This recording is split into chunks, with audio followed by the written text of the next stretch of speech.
Hey!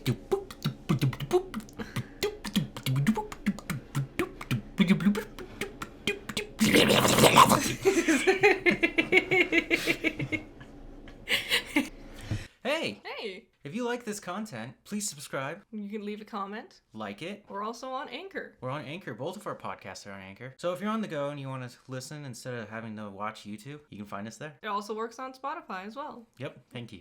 Thanks. It's Coffee Break! It's number 50. It's the big 5-0. Oh. We did it. You know what else I totally forgot about last week? What?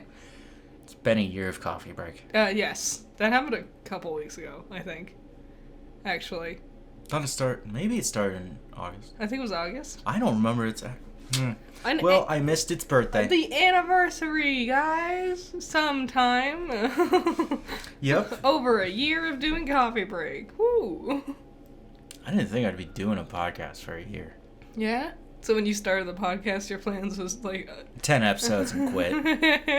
Probably just give up. It's too hard. I don't like doing this. Didn't become immediately super famous. No point in trying. I don't know if this is going to be the one to get me into fame. I like doing Coffee Break. I like it too. I'm just going to sit down and talk for a while. There's no reason to get rid of it or anything. Yeah, having fun. Having some coffee, and I actually have coffee. I don't. I had... So they like to make fun of me, okay? Okay. I showed up to work with my canteen of coffee. Mm-hmm. Drank it. Wasn't enough. So we had 6-day-old coffee still in the fridge from Einstein. Sick. Ew. It was in a container. That doesn't make it better. I had some rather than Saturday. being a puddle on the shelf of the fridge. I had some Saturday. Yeah. Pretty good. Okay. A little strong. Today, I finished it off. And, it took on a new flavor. Yeah, that's called rot. And, it burnt my esophagus. I bet. And then, all of a sudden, I burped. Okay. And then my stomach was like, I'm going to kill you. Oof. And that was the majority of my day, is just handling my stomach trying to kill me. I remember, like sometime last week, you texted me while you were at work, and you were like, my stomach's giving me issues. And you were like, I just don't know what it could be. And I was sitting here reflecting on the various things you ingest. And I'm like, honestly, it could be anything. Maybe it's the 7-day-old coffee. Who knows? I drink typically day-old coffee. I typically brew it to allow it to sit out. Mm-hmm. I chill it. I just drink coffee black. I don't add any creamers or sugars. I add sugar, just a little bit though. I used to add creamer. Creamer's expensive, and it kind of overpowers the flavor. If you're drinking creamer with coffee, you're not wanting to drink coffee. Yeah, if you're drinking creamer with coffee, you're having coffee-flavored creamer. Yeah. When I was younger... Sorry, I got a yawn. When I was younger, I loved Frappuccinos. That's not coffee. It's not coffee. No, it's just sugar with... It's like ice cream. Yeah. Yeah, with a little bit of coffee in it. Yeah. I don't even know why we serve it as a coffee drink. Because it's easy to make. Damn you, Starbucks. Damn, Starbucks. It's easy to make with the same tools they have. Yeah. I used to... Yeah, I remember... because I never got coffees until I went to university. Mm-hmm. And that's when I really started actually drinking it. And I was like, what's a Frappuccino? And I finally tried one. And I was like, ooh, this is fun. And after having, maybe 2 or 3 Frappuccinos after a few months, I was like, I hate these. Because I drink them too quickly. So I just have, a gross mass of, water and ice chunks, and I'm just chewing on ice chunks by the end of it.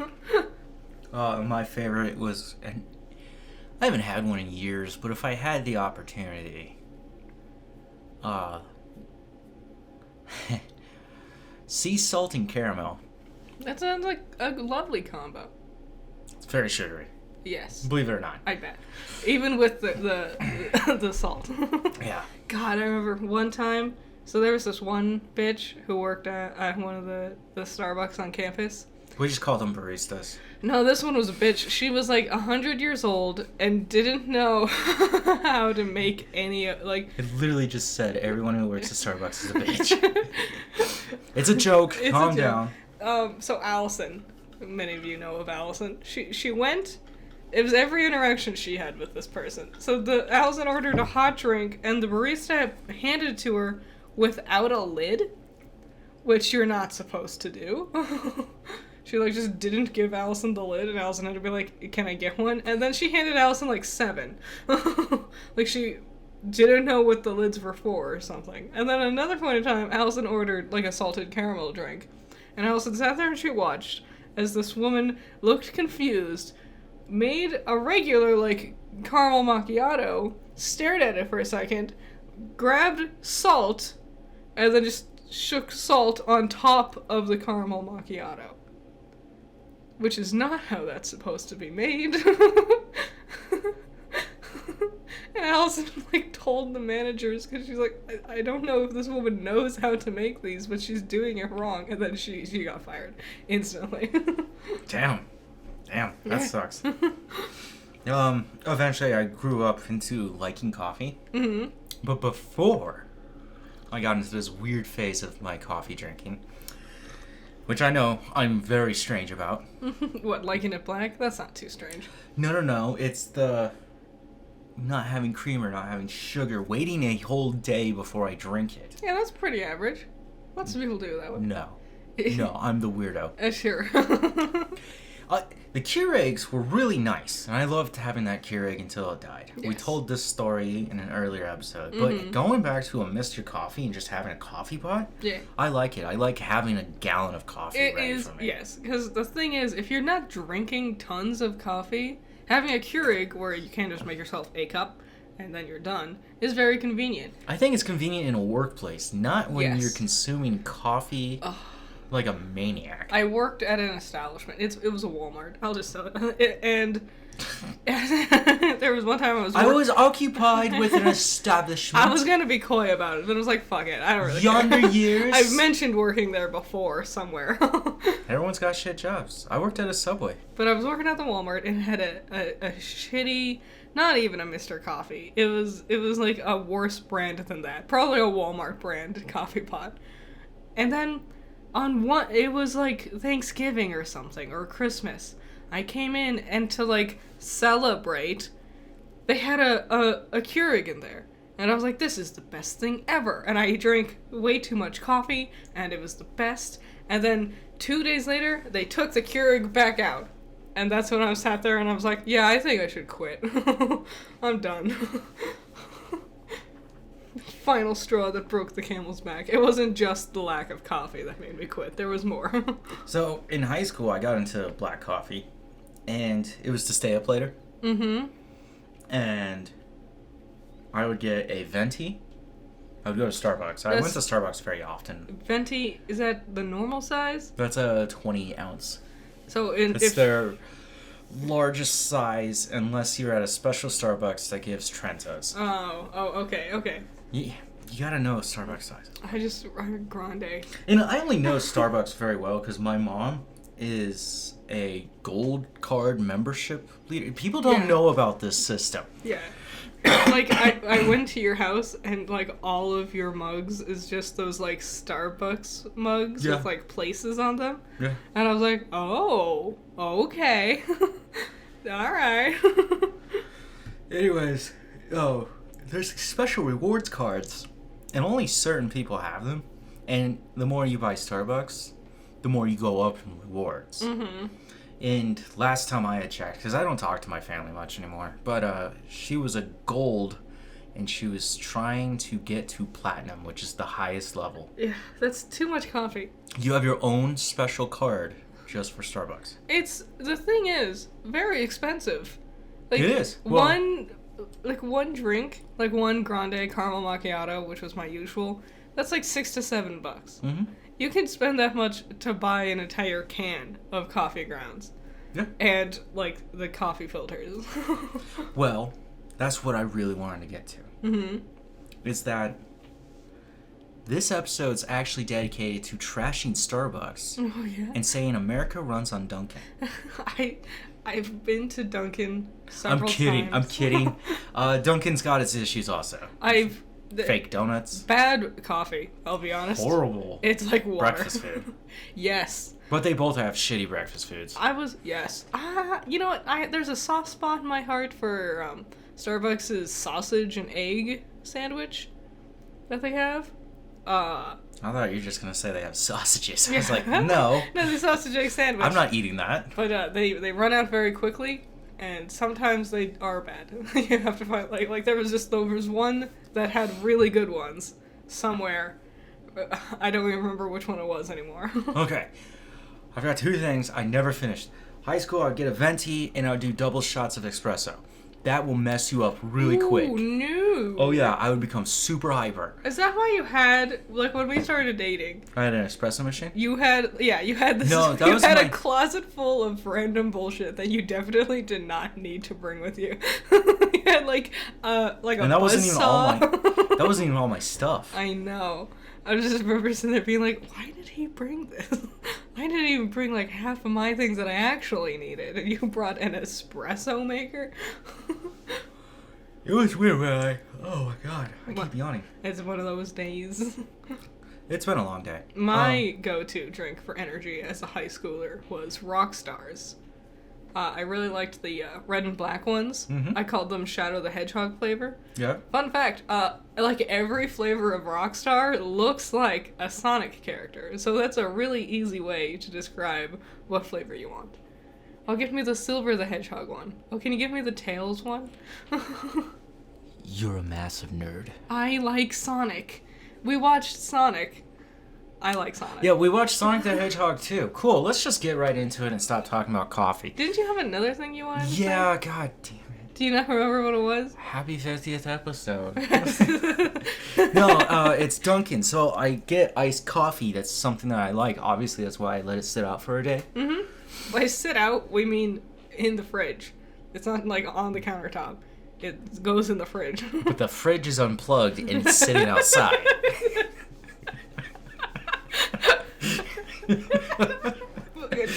Go full tilt maniac. I open the fridge and my neighbors are like, "What's wrong with you?" And I go, "Hi." You gotta do a handstand. I think the way this episode began with the little clip that I left in there. Yeah. Yeah, you'll know what's wrong with me. Dunkin' Donuts, I'd get an iced coffee, and they're like, "Hey, you want us to put like some flavor in that?" And I'm like, "What?" And they're like, "Yeah, we got these canisters where we just pump this syrup goo into your shit. Yeah. You want that?" "Sure. What do you have?" And you got the regulars, you got caramel, you got vanilla. Caramel is how you say it, by the way. Chocolate. Caramel. It's caramel. Caramel. It's caramel. Caramel. It's caramel. It's caramel. Literally talk to any normal person and they'll tell you it's caramel. Totally normal. Look at me. They had one that's hazelnut, and and I was like, I haven't had hazelnut too much, so let's just try this. How was it? It tastes like burnt fucking almonds. You know what? Hazelnut always tastes like that. It's hazelnut. I remember Starbucks has a chestnut praline flavor. Oh god. That one's good. I do like that one. But my usual is caramel macchiato. Why don't we roast nuts and then make fake syrups based on them? Yeah, that's the thing.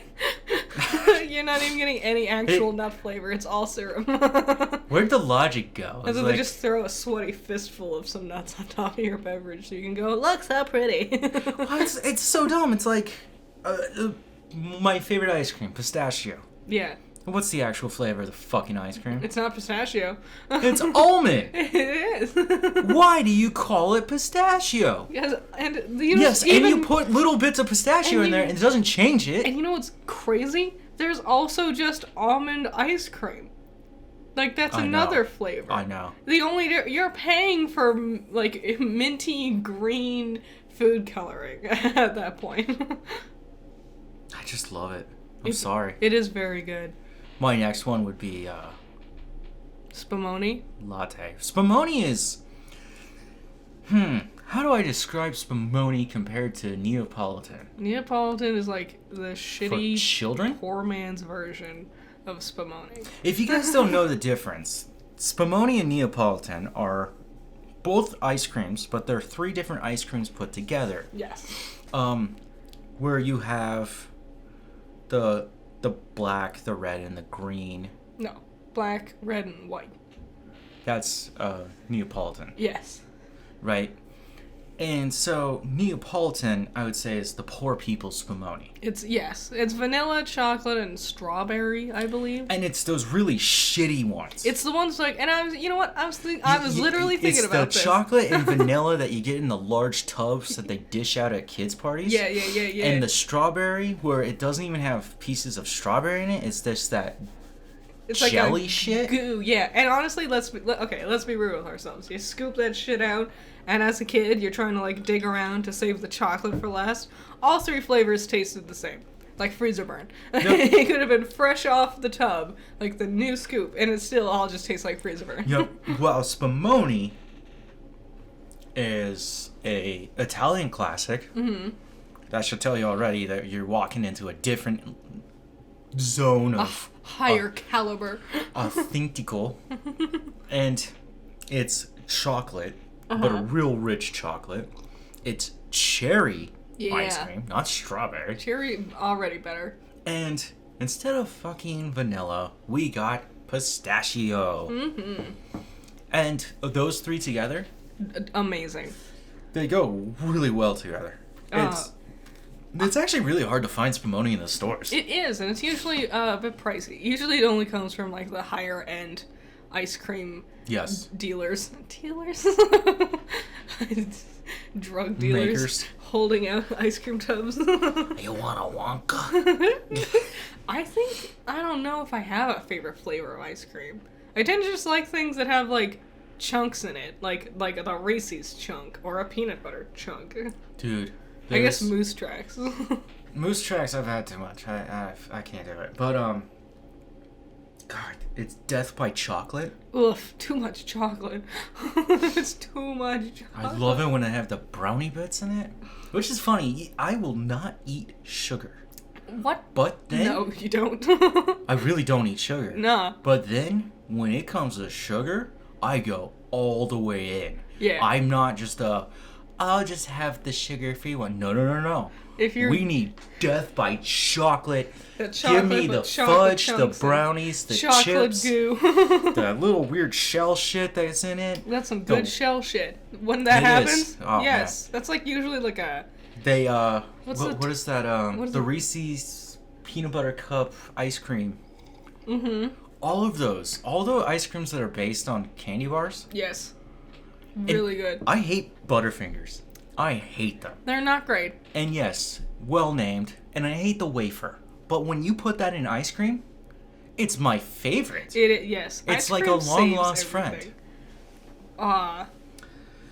Unicorn sprinkles are really intense. Cotton candy ice cream took me a long time to get around to. Yes. And I'm not kidding. These I just love the sugary ones. Mm-hmm. Yeah, so that's ice cream. Sonic. Oh, we're gonna do Sonic now. That's what I was like. We were saying something. So the other day we got Sonic and we got a hamburger. No, we haven't been to Sonic in like 3 years. You don't remember the hamburger I brought home? Oh, that was a Sonic hamburger? Yeah. It was very underwhelming. It tastes like cafeteria food. It did. It was tiny too. Like think of a traditional McDonald's like just hamburger. Think smaller than that. Like, they just took it and just, like, condensed it a little bit into, like, a puck. Yeah. You know, speaking of Sonic, that cough is not gone away. Oh, my God. Reservation Dogs. Yeah. I totally forgot to put it in here. Reservation Dogs, new episode. Mm-hmm. You wanted an episode about the character Cheese. Yeah. He's the youngest of the team. Mm-hmm. Mm-hmm. And his uncle was growing pot, which is hilarious. So SWAT comes in and arrests him It sounds dire, but the show is a comedy. It was all... Yeah. And then they throw him into this, like, foster home where he's dealing with Mark Maron. Yeah. We've talked about Mark Maron on this show. Great. I love Mark Maron as an actor. He's amazing. She's had some, like, really great and profound moments with the other boys, talking about life and death. That's why I like Cheese. He's probably my favorite. Because, like, in the middle of them all being shit asses, as they would say, there's Cheese, and he tends to be the voice of reason. Yeah, and that was a fun episode. It was. His friends came back to get him at the end. It was really endearing. I'm thoroughly enjoying this season of Reservation Dogs. Mm-hmm. I'm liking it a lot. I like that the sheriff had to handcuff him. Yeah. But the moment they get back to the car, he takes off the handcuffs and she's like, "Can I sit in the front?" He's like, "Sure." Like, really, all he was doing was just getting the kid back to bring him back home. Yeah. So yeah, it was good. I can't recommend it enough. Watch that shit. It's on Hulu. But no. We watched the second Sonic the Hedgehog movie, finally. We actually got to see it. I like Knuckles. I love Knuckles. I don't care about Tails. Great casting choice. A lot of yeah. Gonna be honest, there not many people has Tails as their favorite. If this movie was just Sonic and Tails, would have been significantly worse. I know Jim Carrey said he doesn't want to come back for a third one, but I can't see the story going on without him. There's got to be other villains besides Eggman or whatever. Well, okay. So they set up Shadow at the end, and they mentioned 50 years ago. Wait, is he Eggman? Shadow? No. What? It's Dr. Robotnik. His name is Dr. Ivo Robotnik. Eggman is what Sonic calls him as to tease him, because he's bald. It's a teasing nickname. Both work. Okay. No, Shadow is being teased at the end of the movie. And so we could get Robotnik's father, because he was the one or grandfather. He was the one who made Shadow. So they could cast whoever that guy's gonna be. A famous old Canadian actor. Colin Mockery. Who? Colin Mockery. He's on Whose Line Is It Anyway? We watched that show. You remember that, right? The Improv? Oh. He's a really old one with like pure white hair. Yeah. Colin Mockery. I like Colin Mockery. I guess he could do it. I guess he could fill in those shoes. Yeah, he likes doing fun, wacky things. I liked watching Sonic go into his god mode. It was cool seeing the three boys together. I won't lie. When he went into his god mode, I had a little PTSD. Yeah? Oh. From Smash Brothers. Mm-hmm. There was a summer where my two best friends and my brother and I trained on Smash Bros. On Brawl. Mm-hmm. Obviously, because Sonic's there, right? Yeah. And those three would team up against me, and I would play as Ike or Marth, and I would have to learn. And this forced me to learn how to fight each one, but being physically present. Mm-hmm. That's why I'm a dodgy motherfucker when I play that game. That's why I'm constantly doing counters. I'm all brute force. Yeah. That's all. I'm like, if I can hit you hard enough, doesn't matter. That's why I go Captain Falcon, baby. If I hit you with a Falcon punch, you're fucked. But every time Sonic went into his golden form... Yep. You can call him Super Sonic. Super Sonic? Yeah. Super Saiyan Sonic? Just put Super... Super Saiyan, Super God Saiyan, Super Sonic God? Yes. And we're just calling him Super Duper Whooper Hero The bit has Sonic. gone on too far. Okay. Yeah, that just gave me some PTSD, but it was fun to watch him destroy Robotnik's dumb machine. It was fun. The Death Egg. Uh-huh. The Death Egg. And the only thing it destroyed was the environment. That's literally the whole point of Sonic the Hedgehog. Well, this movie missed that. It's an environmental message. You know what, Catch? No, I didn't. It's all about the environment. That was a good one. It was fun. It was a good kids movie. There was moments where I was like, "What the hell?" And then I was like, "Oh, it's a kids movie. I can't be like hypercritical." It's when I was thinking about like Sonic snowboards down the mountain, and I thought to myself, if he wanted to, he could just run, and he'd be faster. And then I sit there and I reflect, and I have to remind myself, he knows he could run and be faster. The thing is, he's having fun doing it this way. Yeah. And he's only gonna like actually bother running if he knows he's in dire straits. And He's a very arrogant.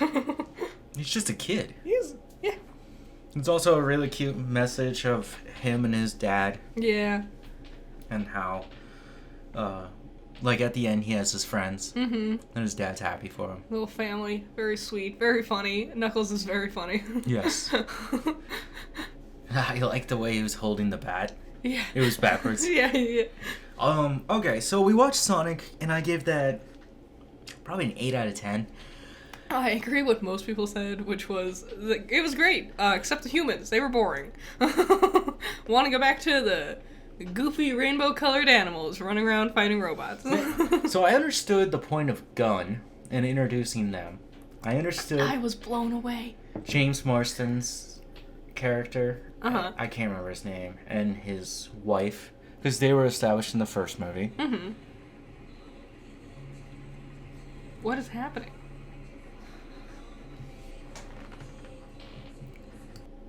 Sorry, we had a little issue there.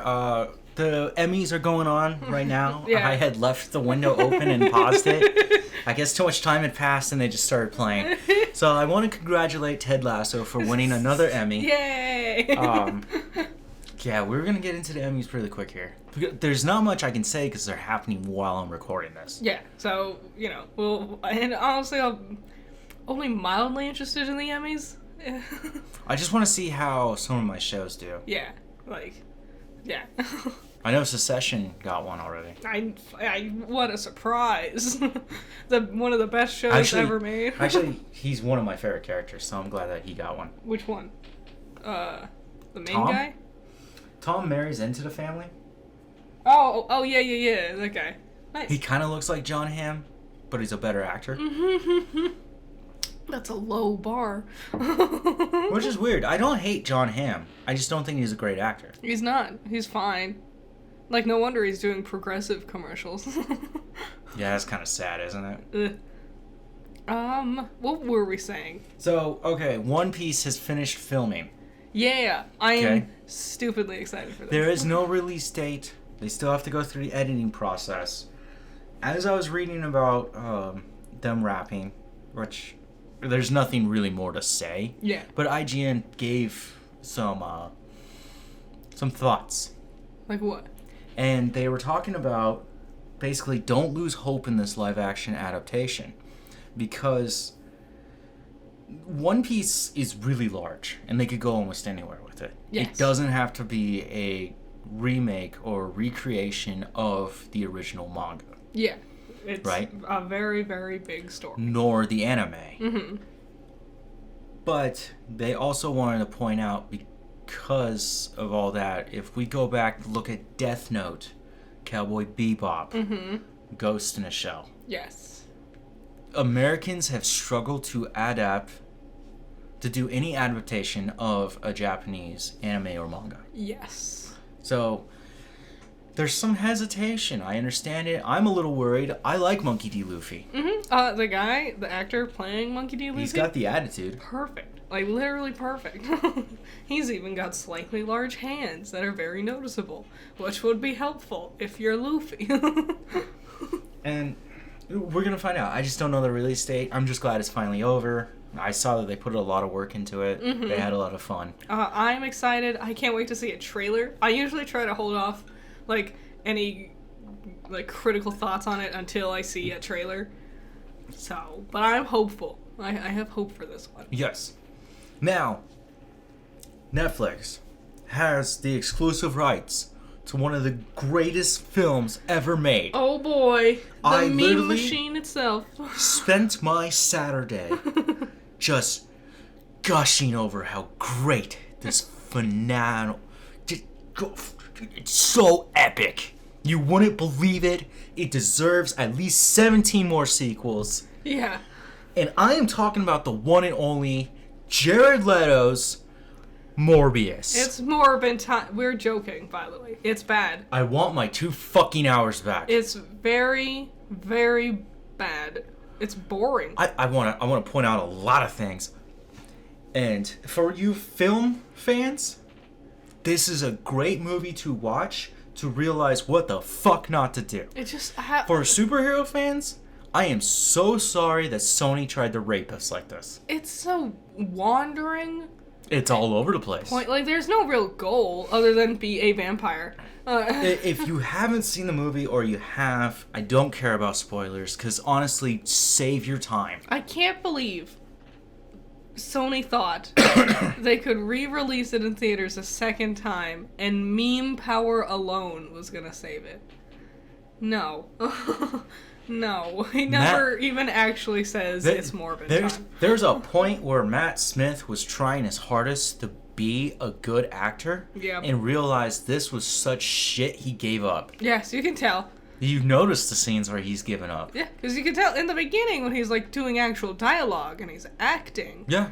But then there's a point where he becomes a vampire and he's just dancing by himself in a room. And you just sit there and you can see in his face, he's just thinking, I'm gonna be on Game of Thrones. Yeah. That's literally what I said. I was like, look, he just realized he got the role for House of Dragon.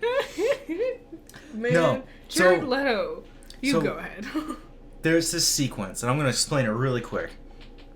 Morbius, Jared Leto, gets stuck in prison because they think he killed a nurse. Mm-hmm. His brother comes, and you think he's still kind of a cripple from his blood disease, right? Gives Morbius a bag of blood and tells his brother, like, no matter what, we got to get you out of here. Mm-hmm. When he leaves, you realize that he was lying and that he's doing just fine. Yeah. Because now he's also a vampire. Morbius realizes this because his brother left his cane behind. Haha, as a like, fuck you for not allowing me to do this. Mm-hmm. Now Morbius is pissed, breaks out of the prison cell, which, by the way, he's OP. Why would he even be hiding there? And yet there's people constantly just shooting at them with bullets. Regular ass cops just being like, I'm gonna stop. This one cop watches this Morbius motherfucker. The cop runs up and Morbius jumps vertical like 900 feet up 17 stories, and the cop just starts shooting. And doesn't even look fazed by it. Like, he's just, okay, I'll shoot him. Like, you're not even gonna have a second of a reaction shot? Really? And we can insert bad racist cop joke here. But what I wanted to say is Morbius goes through the city now, an escapee, finds his brother, who just mauled another person. Yep.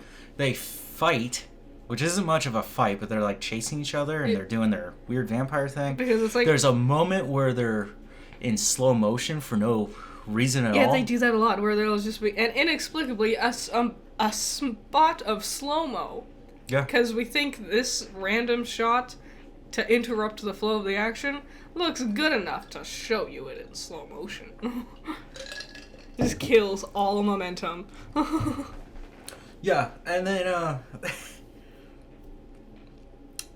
okay, so they finally get used to, like, realizing each other are vampires. Mm-hmm. And Morbius just walks away after his brother kills 4 more cops. Yeah. Brutally, right? And then he's like, where are you going, Morbius? Why can't we just play, right? And Morbius goes, I'm not gonna fight you. After he just initiated this whole fight. He broke out of prison to fight his brother. And then walks away going, I'm not gonna fight you. And you know what they were fighting about?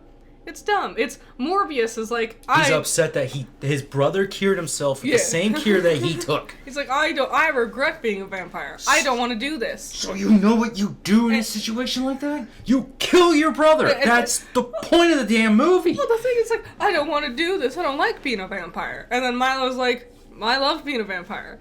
Yeah. And then it's like, okay, so then you cure yourself and you keep being a vampire. Like, what's the problem? Then Milo proposes that idea. And then Morbius like, no, I can't let you do that. It's like, that is... Fuck off. It's so contrived and stupid. So, the ending is not an ending. Milo and Morbius fight to the very end. He gets some, like blood on his girlfriend's lips. The only girl in the entire movie... What a surprise. She ends up being his girlfriend in the end. Great stuff there. So in order to fight Milo, who gashed his stomach pretty bad with his claws, he decides that he's going to use this whole new power that we have not seen yet. Mm-hmm. Which is what? Supersonic? He ultrasonic? Summons the bats. He summons the bat. You know when Batman Begins and he's in Arkham Asylum and he needs to get away from the police, so he throws up that sonar thing? Yeah. And it lures all the bats so that he can disappear away into it? That was cool. It's so dumb. This was even dumber. He just it looks like he's doing a Kamehameha, but it's just a bunch of bats. Yes, and you can't make this up. It happened, and then he shoots his blast of bats, and it just hits Milo, and then he's so beat up from all the bats just attacking him that he runs up and lethally injects his own brother. And then when he dies, here's the funny thing, and we found this out at the beginning of the movie, but we never talk about it until the end. Milo is not actually his name. Morbius is a fucking asshole this whole time. Yeah. And refuses to call Milo by his real name, which is Lucian. Yeah.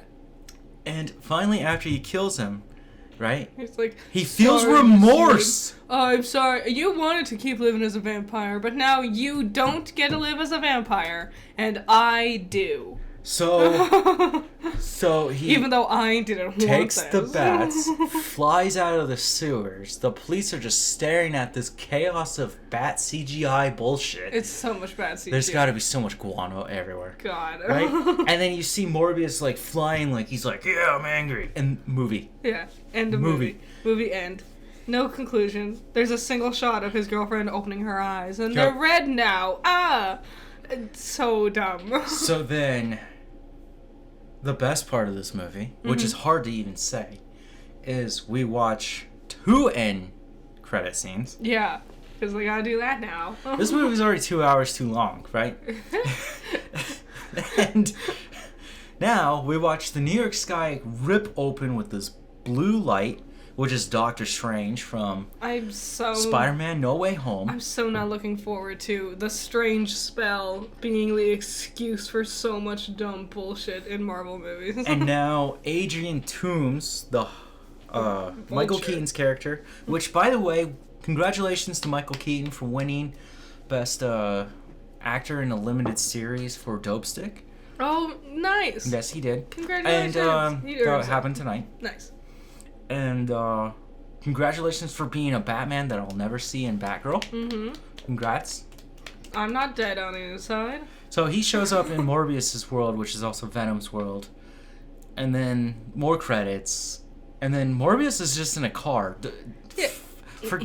He can fly. You know, I just said he could fly. But he drove. Don't worry. Because they completely forgot. And so he drives out in the middle of an undisclosed location with a GPS that shows that he's literally fallen off the edge of the world if you look at it. Yeah. And then the wind picks up, and then we see a whole new Vulture costume, and he's like, hey, I have a feeling Spider-Man's a bad guy, and I think you and I should team up to do some really good things. And he goes, that sounds interesting. Like, in this whole movie, like, Morbius isn't presented as anyone who has any kind of malicious intent towards anybody other than I don't want vampires to be around. Yeah. And so the idea of, hey, this escaped convict person who I don't know has somehow reached out to me and convinced me to meet him out here in the middle of nowhere. And his proposal is to fight someone named Spider-Man for what reason? I don't know. To do some good. Sounds good to me. What? What? That's so dumb. So I think that was, a 15-20 minute rant on how bad Morbius was? God, it was... And I'm sorry that you had to endure that, but... And they're trying to set up the Sinister Six, and it's gonna be shitty. Because Morbius is on this team. I have yet to see Venom, Let There Be Carnage. Sorry, I got, all the words mixed in together. Just rage. Nonsense. So, after I finished that, and I got super mad, I think I walked away for, 10 minutes. Mm-hmm. I literally walked away. I was very pissed. I came back. I thought about tweeting Sony, personally, and just saying how vigorously upset I am about wasting my time even making this film, and just the lack of any, like it's not even, like, it's... The CG is bad, the story is bad, the character is bad, the acting is bad. There's God nothing... Damn, Jared Leto. There's literally nothing to forgive. Yeah. No one's likable. It's whatever's likable dies or just becomes worse. It's one of those things where you sit there and you go, how did any of this get into production? Like, how did any of this get greenlit? It should have been murdered a long time ago. And you know what? My rating for Morbius is a wooden stake and a holy cross. In a holy cross? And a holy cross. And a holy... I was just imagining, like, a stake inside of a cross. Why not? Give me silver bullets. What else we got? Crucifixes. I think we're done talking about Morbius now. Moving river. I don't know. Something. Worst vampire film I've ever seen. Twilight is better. There we go. Twilight was better. At least Twilight is fun. Vampire Academy from 2016 was a better movie. Wow. And I watched it on my own. That one's bad. That one's really bad. It is horrible. It's so just like nowhere, like all over the place. You can tell they like stitched together 3 different books. Mom's Got a Date with a Vampire has more entertaining and better storytelling than this. I don't think I ever watched that one. Well, Halloween's coming. I saw trailers for it all the time. So, what do you do with this obvious horrific feeling? You go to Disney Plus, because Disney Plus Day happened last week, and you watch Thor: Love and Thunder. Hooray! Now, some of you have said that you don't like it. What? I have been watching. Why? And some of you have enjoyed it. And I will tell you right now, that is the weirdest piece of fan fiction I've ever seen. You're not wrong. But I adore it. It's a lot of fun, but I will admit it barely feels like a Thor film. It's the weirdest Thor movie. And the first one was weird. Yeah. I don't think it was as good as Ragnarok, for example. But it's better than the first 2. I don't like the first 2 much at all. So this one's good. This one's interesting, because it's the first time any of the Marvel characters have gotten a 4th film. Yes. For now. And you can kind of tell it reached the point of, what do we do with this character? I don't know. Anything. Well, after we watched Love and Thunder, we watched the documentary. And they did take special care of going like, hey, we've never gone this far with a character. And so they wanted to approach it differently. Even Chris Hemsworth is an executive producer of it. Yeah, I saw that during the end credits. Not surprised, honestly. Well, you can also tell when he's training and he's talking to Taika Waititi in this gym. Taika Waititi was making that joke like, oh yeah, I always take cues from you. But it's also like, he kind of has the say in what goes on with Thor. Yeah. It's a good movie. I had fun with it. It's one that I don't think, like, I would want to go back and rewatch over and over again. That's what I'm doing tomorrow. Really? I'm not kidding. It was fun, though. But... I'm not kidding. Yeah? No, I'm just kidding. I'm not. I'm going to rewatch it. Christian Bale as Gore, the God Butcher, does not look or work like his comic book counterpart, but what they did with him... So cool. They took artistic liberties and they made him even cooler. He's super cool. God, he was really great. Also, Christian Bale. He is a god. Yes. Crushed it. Butcherer. Absolutely destroyed it. Christian Bale's a great actor, so I'm not surprised. I love that scene where the kids, it's Axel, Heimdall's son, is talking about how Thor beheaded Thanos, which is funny because this movie literally begins with Gore beheading another god. Can I say this one more time? And I will keep saying this. What? Disney and their obsession with beheadings is ridiculous. Yeah, they do a lot of beheadings. For a family-friendly company, they constantly cut people's heads off. They do love cutting off people's heads. I really liked the designs of the, like, demon shadow monsters. And I really liked the way they went. If you watch the documentary, the way they designed the shadow monsters was that the crew's own children just drew things that they thought would be creepy and scary. Yeah. And then the, like, CG effect artists brought them to life. And that's a really, really cool way of doing that. I like that a lot, actually. And they are creepy. Yeah. That scene that I was talking about, right? all of a sudden Gore just appears behind Axel and freaks him out, and now he's talking to the kids. Mm-hmm. And then he brings up that weird eel thing, Yeah. which we saw the drawing for it. Mm-hmm.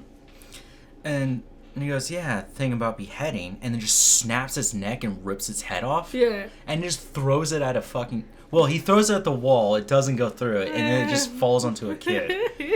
It's also weird seeing Christian Bale bend so much. Because he's up there in age.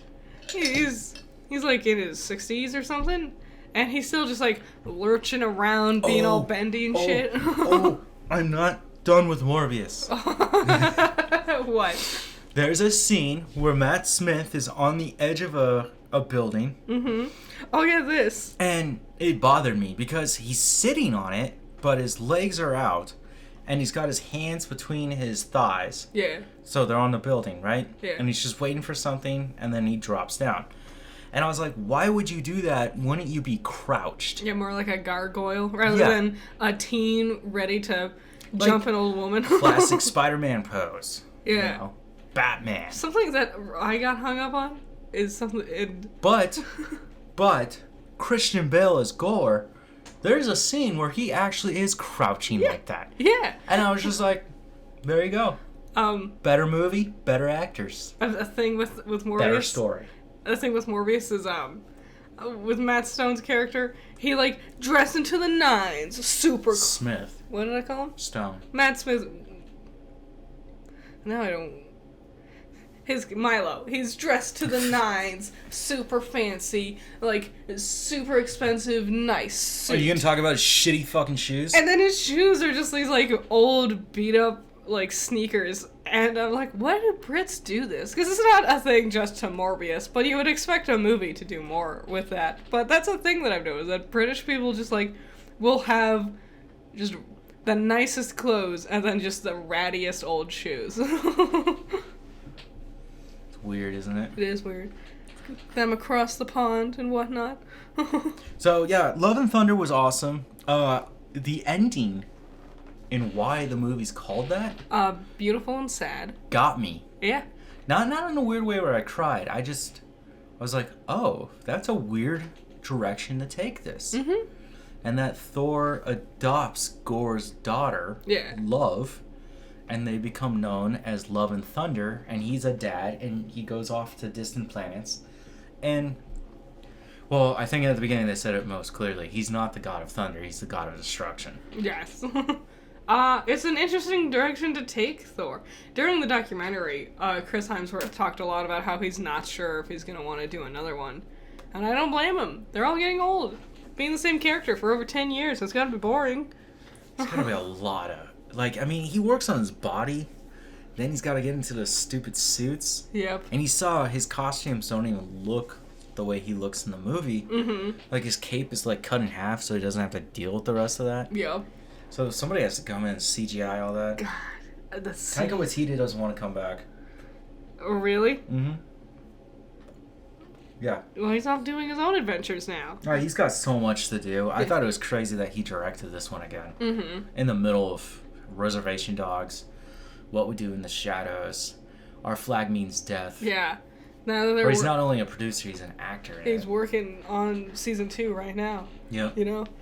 That's crazy. And he's probably got other stories he wants to tell, like Jojo Rabbit. Mm-hmm. Mm-hmm. So no, I give Love and Thunder a 9 out of 10. That was really splendid. Christian Bale knocked it out of the park. Beautiful visuals. Very funny. Funny. Very unexpectedly funny. Scary. Mm-hmm. Lovable. Weird Marvel film. Wholesome. But it also gives assholes like Martin Scorsese a run for their money, saying, oh, they're all the same. That's not even close. In fact, that was more creative than any film I've ever seen from Scorsese. And I think, yes. Fucking yes. I like the God, I was going to say The Godfather. What a fake fan I am. Goodfellas. I know the difference, calm down. Goodfellas. Which one's the Goodfellas? Remind me. Because they're all kind of... Like, we sat down... Oh, it's the one with Robert De Niro and Joe Pesci. No! Because there was a day where we just sat down. We watched, the late and great Ray Liotta. He plays the Irish kid who grows up with the Italian mobsters. Yes, that is my favorite mafia movie. It's a lot of people's favorite one. It's a good one. I like it a lot. I like Ray Liotta. He's great. That might be my favorite one. I don't know. I've seen a lot of good ones though. I've seen a lot of only meh ones. You know? Okay. Yeah. I mean, I didn't like Godfather Part 3. Who did? Did anybody? No. So there we go. That was it. That's coffee break. We're gonna end it here. Nope. There is so much. We knew this was gonna be a long one. There is so much to talk about. Football. I wanted to watch the Emmys. I wanted to sleep. But no. We gotta talk about D23 and all their fucking announcements that they made. Remember how there was a lot of nothing to talk about during all of summer? Well, now it's happening. Everything. Everything now. Everything has to happen right now. Can't spread this shit out. Oh. You're gonna hear some clicking? That's my mouse. I'm just kidding. That's the... I don't want to say it anymore. Mandalorian Season 3 trailer. Yeah. D23 segment right here. That trailer was badass. I'm glad that we're fighting Mandalorians now. Yeah. Yeah. It was fine. Like, it was literally exactly what I would expect it to be. Yeah. Are you making fun of me? No. This is going to be a long podcast. That's I told you. And before we started, you were like, do you really think it'll be that long? And I'm like, yes, I know it will. When you waste 10 minutes talking about coffee. Because you drag ass screaming about Morbius for like 30 minutes. This is my one platform and I needed everyone to know my pain. You can make a separate video about Morbius. If you wanted to. Don't be smiling because you know I'm right. So this trailer looks fun. I'm glad that he's got Grogu back. Yeah, I wonder if anyone's going to be confused. He looks like he's fighting Bo-Katan. Yeah, which is interesting because they set her up a while ago.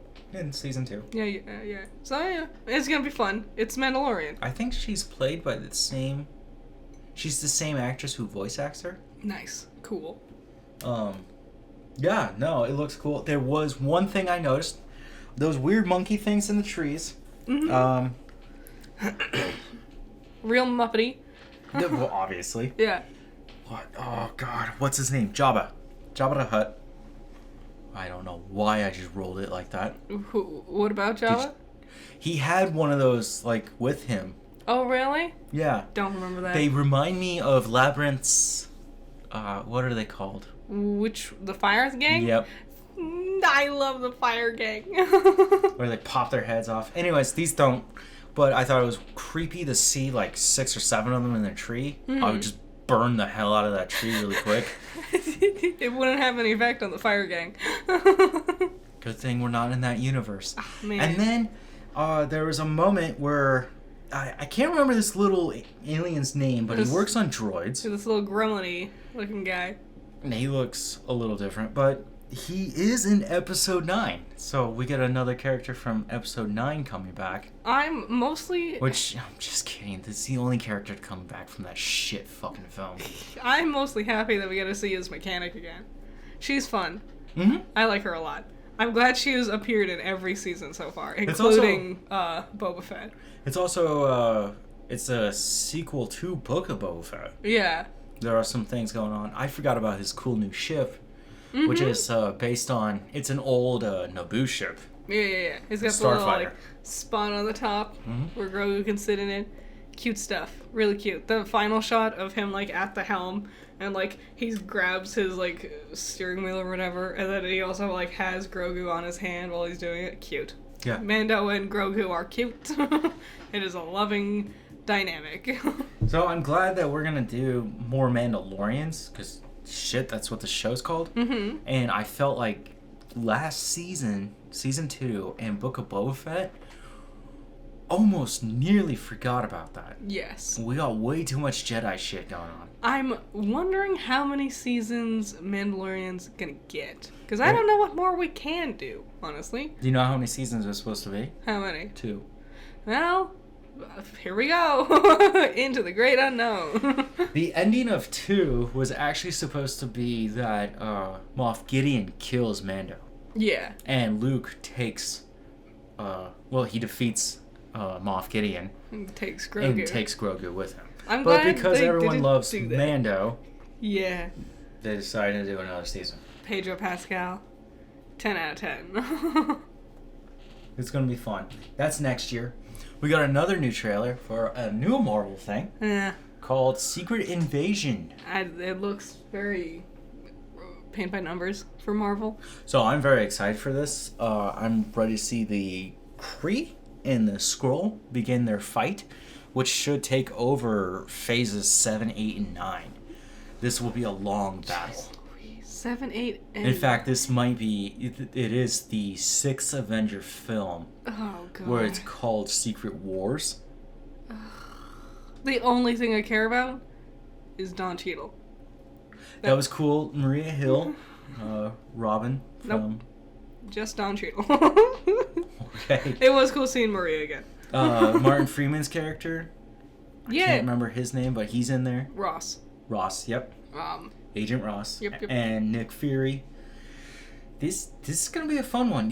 This is gonna be more adult oriented. Like this one feels like less magic-y and whatever, and more just like actual just like special agent stuff. Yeah, we're dealing with aliens who are pretending. Did you notice when Freeman's character was trying to threaten that one guy at the table, and then all the other guys stood up and they're all the same? Yes, for a second I was very disappointed, because for a second I was like, is it an X-Men that can multiply? No. And then I realized, no, it's not.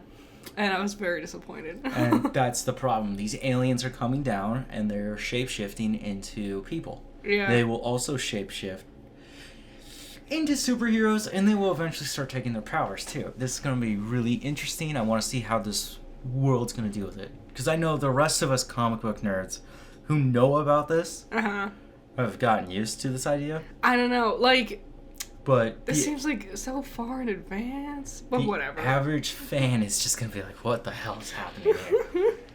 But that's okay. They got Morbius, and they can keep watching that. Ooh. Stop supporting it. Thunderbolts. This was this morning, but this is the one that you're really all about. I am. I love my villains. I thought the Suicide Squad was good. Not that great, but good. And then the Suicide Squad. There's a difference. Yes. I said the and the. The is the second one. The good one with James Gunn. Was really, really well done. And now Marvel's going to attempt this with the Thunderbolts, and the cast has been revealed. My only issue with this cast is I think we're missing one character. Who? Zemo. Baron von Zemo. He's probably going to be a bad guy. Or we'll have to be turned around to join the team sometime halfway through. Or whatever. So the new team lineup is Julia Louis-Dreyfus's character Valentina Allegra de Fontaine. It will be building a team of the Red Guardian from Black Widow. Oh yeah, yep. Her dad, right? Mm-hmm. David Harbour. David Harbour. Okay, well, learn to spell that first. He's just the guy who called him David Harbourose. Ghost from Ant-Man and Wasp. Mm-hmm. Who I don't remember at all. Wyatt Russell's U.S. agent from Falcon and the Winter Soldier. Which is cool. That's fun. Also the son of Kurt Russell. Yeah. And Dolly Parton. Dolly Parton's son. Yeah. Yes. Taskmaster, also from Black Widow. Florence Pugh's Yelena Belova. That's another one from Black Widow. This is just all Black Widow. And the Winter Soldier. Woo. Sebastian Stan. So this does feel already like a sequel to Black Widow. Mm-hmm. Falcon and Winter Soldier. I'm gonna say it now. I'm thinking Red Guardian's gonna die. Throwing that out there. And somehow we got Ghost in here, but If you have Ghost, you have everything. So this is going to be fun. I'm really excited. This is a weird team.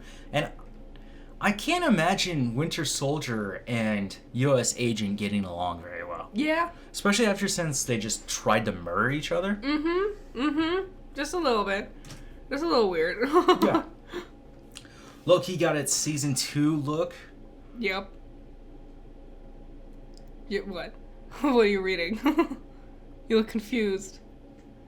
Oh, yeah, so we don't know much about it. It was behind closed doors. A lot of these things were behind closed doors. Yeah. Because nothing's better than during your announcement ceremony to not show the things you're announcing.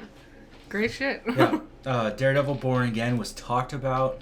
All Charlie Cox had to say, and this is the only thing we got, is emotional. It's really, really emotional.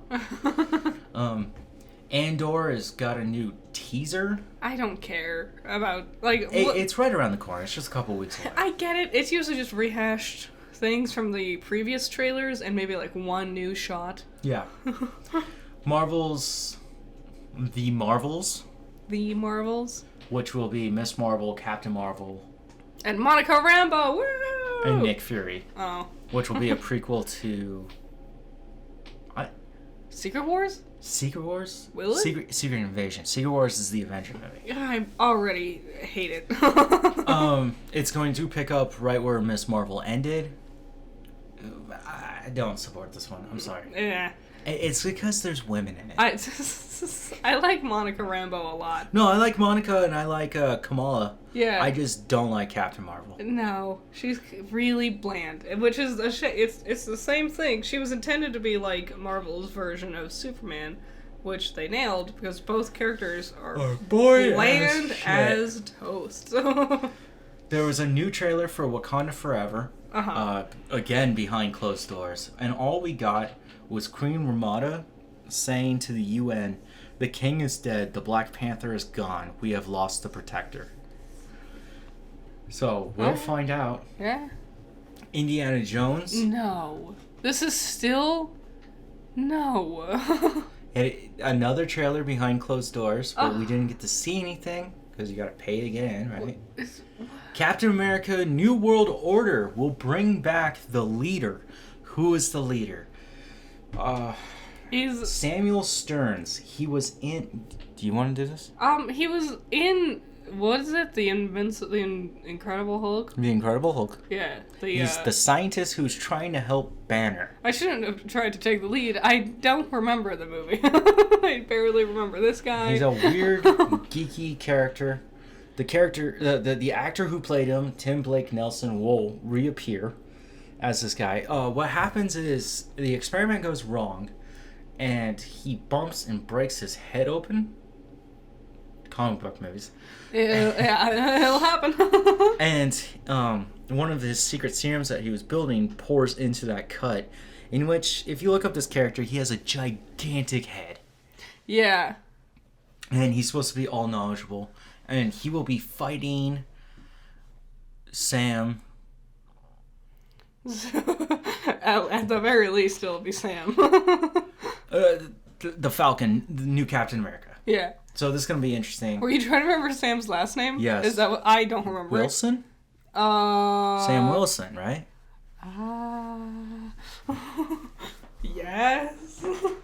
Okay, Ant-Man and Wasp Quantumania will directly link to the Avengers Kang Dynasty. Okay. Which makes sense, because Kang is the bad guy.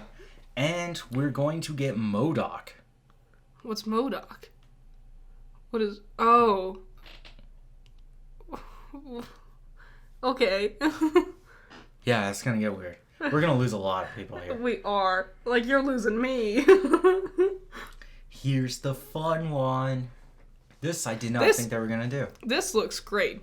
It's Werewolf by Night. Looks like a really great movie. It will come out early Halloween, so early October. Mm-hmm. It's in black and white. It's presented like a traditional old horror film movie. Yeah. But I was also reading that it's actually also kind of a comedy.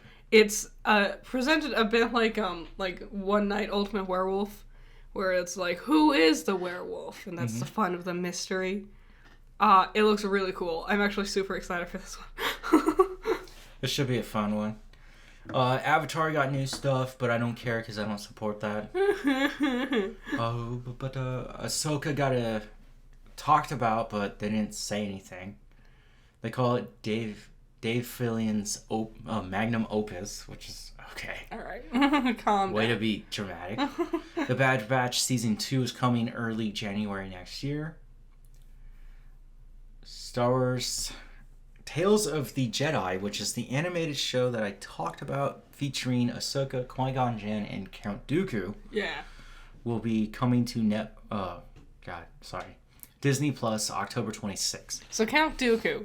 There is a trailer for this. You can watch this. It sounds real Squidwardy, in my opinion. It's a very specific way to describe him. He's like, we can do whatever we want. SpongeBob.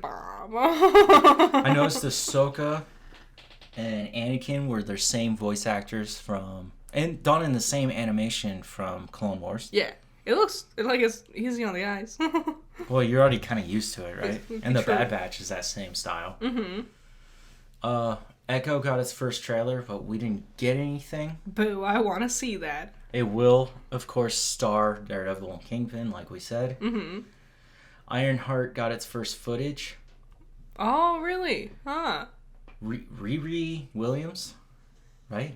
Rear? Oh, God. Riri Williams? Lord, I don't know how to pronounce it. So, she will be in Black Panther 2. Uh-huh. She's a super genius. She's able to build... She's obsessed with Iron Man. Yeah. So she creates her own suit, and it's called the Ironheart. I'm excited for Ironheart, actually. And this is a spin-off of... The idea of Iron Man? Yeah. Yeah, this is, like, everyone's getting, like, a spiritual successor. Oh, God. Sorry, it's getting late. Your guy, My guy? Rhodes.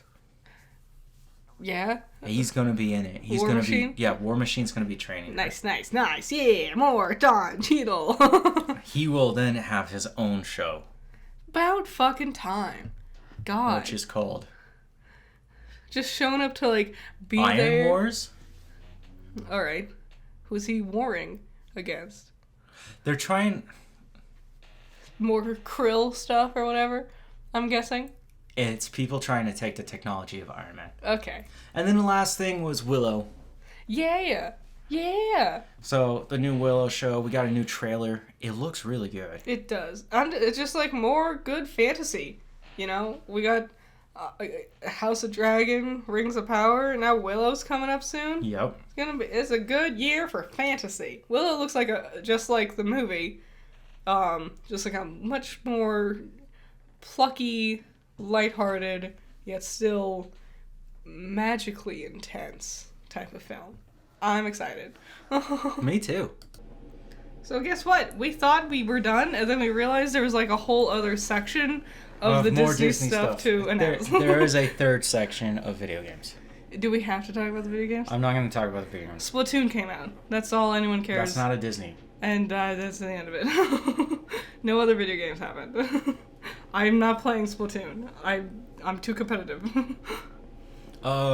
Inside Out 2 is announced. I honestly never thought we'd get one, and I don't think we needed one. Don't like that. Wish, a new movie from Disney. The movie is designed to celebrate 100 years of Disney storytelling with the original characters and songs inspired by Disney's legacy. It will explore how the wishing star came to be. It will take place in a fairy tale kingdom that existed long before any other Disney world, called the Kingdom of Wishes. Alright, sure. So what I said was it's a prequel to everything. The progenitor of all of the rats' empire. It just ends with Mickey Mouse caging this, like, beautiful fairy. And it's like, you work for me now, bitch! Shut up, Minnie, you whore! Pixar has a new sci-fi movie about a young boy who comes to Earth's ambassadors for what is essentially the United Nations of aliens. He then has to prove the best part of being a human being is being yourself. Well, comes out spring 2024, so don't even worry about that. Spoiling it way ahead. Wow. What is this, Pixar? Mm-hmm. It's gonna be the same as all Pixar. It's gonna have... Let's see what this ugly picture is. It comes with a picture? Great. We're waiting for it to load. Yep, it looks exactly like everything else they've done. With the same proportions and body types. There's some goofy-looking monsters that look the same as everything else. What's that dumb show that you watch? That dumb show... You'll be surprised. The fat kid with the red shirt? Oh, it's Steven Universe. Yeah, that's what he looks like. It does look pretty. And that's pretty accurate to Steven Universe's plot. Is it really? Yeah, it's about aliens. Isn't Steven Universe Warner Brothers? It's on Cartoon Network, right? Yeah, that's Warner Brothers. Oh, great job, Disney. They're partnering with Outside Studio for Iwaju? What is this? Iwaju is a new animated series set in Africa. Ooh, it marks the first collaboration with an outside studio in 100 years? Wow. This project is described as a love letter to Nigeria with the intent of showing why Lagos is one of the most unique cities in the world. It will tell the story of a wealthy heiress and a poor boy. Oh, so it's Aladdin. I mean, I like that concept. I like that setting a lot, also. Wow. Yeah. Oh. It looks like a Disney... It's a Disney movie. Yeah. Disney proportions. With robots and weird glowy lizards. I don't know what's happening here. Mm-hmm. Pixar shares details on first original long form. No, we're skipping. We don't care. Elemental. This is one that we talked about before. This one has been talked of. Yeah, about fire and water. Yeah. Looking at I've seen the concept art for them, or whatever. Promo art or something. It looks cute. Yeah. They have a good idea here. Mm-hmm. You know, not a lot of people liked Lightyear. No, it was pretty boring. Very, very boring, actually. Despite being about space adventures. I thought Lightyear was their best attempt to return to being a Pixar movie that they've done in the last few years. Yeah? It's not a full fulfillment of that. No. But I think Elemental has the potential to kind of recapture that magic of just fully exploring an idea. the movie is set in a big city and follows Ember, a fiery character, and Wade, a chill water character, as they discover their similarities despite their differences. Yeah. And they learn about each other walking through Element City. I feel like we could have fun with, like, you know, seeing them interacting and them interacting with other things. Like, I'm sure there's also going to be air elementals and earth elementals and whatnot. Mm-hmm. I think it could be a fun exploration of visuals, which we haven't seen in a very long time from Pixar. Mm-hmm. So, I'm hopeful. I would love to see a trailer. The Little Mermaid got a new trailer. Yeah! Woo! We haven't watched it yet. Melissa McCarthy is Ursula. Really? That's a great casting choice. And Javier Bardem is Triton? Who? Javier Bardem? Awkwafina is Scuttle. Stop. Who's Scuttle? Oh, isn't that her, like, weird, like, clownfish that she's got? No. Who's Scuttle? It's Flounder. Who's Scuttle? By the way, he's a flounder. I don't fucking... He's actually not. I didn't like him. I only had eyes for the crab. That is weird that we don't see the casting for him. Sebastian? Yeah. But Scuttle is the bird, the seagull. Oh, alright, sure. He often brings her trinkets. I think Awkwafina could work, because she was one of the Skeksis in that, the Dark Crystal. Was she? Yeah, she was one of them. You don't remember that? There was a lot of characters. I don't blame you if you don't remember that. Isn't Bill Hader one of them? Yes! And, Andy Samberg. Yeah. They were, like, and Simon equal... Pegg. Yep. Lucian Malfoy. Yes. He was one of them. And then the other one... Oh, Mark Hamill was one of them? Jesus, yes. It was a stacked cast, honestly. And they don't even sound like themselves. No, they all do a great job. I think Awkwafina is a good choice. I like, we got a black mermaid, and I think it's cool. It's fun. I want to see how that works out. Mm-hmm. Mufasa, the Lion King. Oh, yeah, this. I don't know how I feel about this. It's a prequel live action. Yeah. I think it'd be cool to see the story of the prequel for The Lion King. But I always wanted more sequels, honestly. I want to see what Kiara and Kovu's kids are like. So, but whatever. This is also fine. It's a prequel to the animated movie, so the original Lion King, Mm-hmm. but it's in the same style of the live-action remake. Alright. The thing I'm most excited about is seeing young Sarabi. Because I like Sarabi. I wonder who their villain's gonna be. True. So it can't be like hyenas again. Yeah. Live-action Snow White coming 2024. Wow, they haven't done Snow White yet? They're gonna do a live-action Peter Pan and Wendy. Oh yeah, I did hear murmurs There's so about this. many of them. You shouldn't even bother. New Haunted Mansion. Mm-hmm. Can't ever top the original. It's got Eddie Murphy in it. I don't know, because he got Danny DeVito and Owen Wilson in this one. Wow, what a downgrade.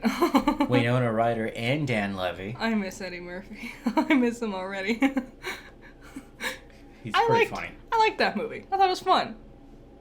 Oh, Disenchanted. Oh, I did watch this trailer because I was confused. Yeah. Because I thought it was Disenchantment, the like animated show from Netflix. Oh. And then this started up, and I was like, oh, never mind. But this time she's evil? She like she like makes the human world more like her fairy tale world, and which really seems to beat the point, entirely defeat the purpose of the first movie. And Hocus Pocus 2, which we know comes out later this month. Woo! There is a retcon in this movie. What is it? What's the retcon? So, it's the Black Flame Candle's still around. Yeah. Sure. Why wouldn't we have destroyed that? I don't know. I feel like any one of those characters would have came back and just destroyed that Max thing. would walk up and grab it and like throw it into like burn it or some shit. I don't know. Keep it in a glass case. Something. Do anything. But like store it deep within the earth. Pull the wick out of it. You know, lots of options. Also, that book. I would take that book away. Yeah. You would never see that thing again. Is it the Black Flame Candle? Is that the retcon? So, how do the witches awaken? The Sanderson sisters? A virgin lights the Black Flame Candle, right? Yeah. Here they say a kid who turns 16 lights the candle. Okay. Well, they could be that feels grosser to me. Because you're implying 16-year-olds can be not virgins. I think they're just trying to stay away from that word. From the word virgin? Yeah. Why? It's a normal word. It's okay. I heard this movie features beheadings. I think the thing is with the original is that they say every single time they say the word virgin with such vitriol. Like, a virgin lit the black flame candle. It's when he's talking to the cop, the guy who's dressed up as a cop. Yeah, he's like, you're a virgin? And he's like, yeah, you actually a virgin? It's like, yeah, he's 12, guys. I would expect him to be a fucking virgin. He's not 12. He's like 16 or whatever. Yeah. I would expect him to be a fucking virgin. I don't think we should be sitting here, like, teasing kids who are, like, barely hitting puberty for not having sex yet. Yeah. I thought it was dumb to take that away, especially since you can't do it for the original movie. Mm-hmm. But whatever. Different eras, I suppose. Yep. So that's the end of D23. That's all I wanted to talk about. Yep. I know there's a ton of video game stuff in there. Not too interested. Like their new game that just came out, like Dream World or whatever, Magical. I don't really give a shit. I don't want to play it. It does not look good to me. Speaking of video games, we got 3 new Assassin's Creeds on the way. Yeah, 3. We got an MMO. I think it's called Legacy. Oh, and then we got the Japan No, one. Infinity. Dude, we got Code Red, which is the Feudal Japan. Shinobi Feudal Japan. Hell yeah. We got one picture of that. And then the new game, I don't know if it has a name. You're like fighting witches. Supposedly the rumors are that this one is about a witch hunt. Which, but it's going to be based in Europe. Not sure how I feel about this one. Interesting concept, I guess. Some people are talking about Salem, which is funny because we were just talking about Salem, which, hocus pocus. Yep. It would make more sense to take place in Europe. Yeah. Actually, here's a fun little thing. That in Poland, last week, they unearthed a female skeleton. Yeah. Which they call vampiric. Yeah, it was a vampire tomb. Vampire grave? It's a grave. Yeah. And the reason why I say this, and no, don't get your hopes up, they're not actual vampires.